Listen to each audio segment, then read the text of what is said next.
Have you read 1 Chronicles 5?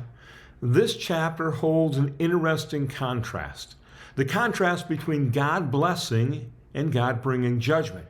It is a theme that runs throughout the scripture. And here it is again in 1 Chronicles chapter 5, verse 25. But they acted treacherously against the God of their fathers and played the harlot after the gods of the peoples of the land whom God had destroyed before them. So the God of Israel stirred up the spirit of Pul, king of Assyria, even the spirit of Tilgath-Pilneser, king of Assyria, and he carried them away into exile, namely the Reubenites, the Gadites, and the half-tribe of Manasseh, and brought them to Halah, Habar, Hara, and to the river of Gozan to this day. The author sums up the fall of the northern kingdom to the Assyrian Empire. Note the reason for the event. They acted treacherously against the God of their fathers.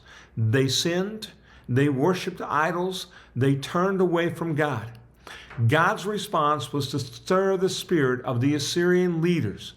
God used the Assyrians to bring judgment on them because of their sin.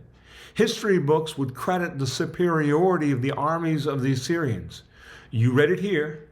God moved and brought this about. Simple enough for us to understand. Do not rebel against God. Do not act treacherously against God. Seek not to sin. And when you do sin, seek forgiveness.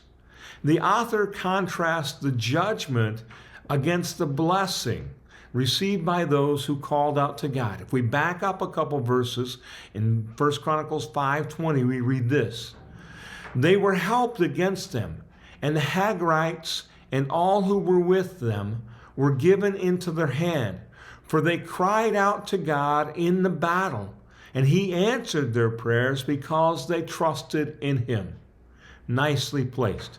5 verses separate the choice to trust God and the choice to put their trust someplace else other than God. Seeing that comparison, that contrast, seeing that, what choice will you make tomorrow? What choice will you make today?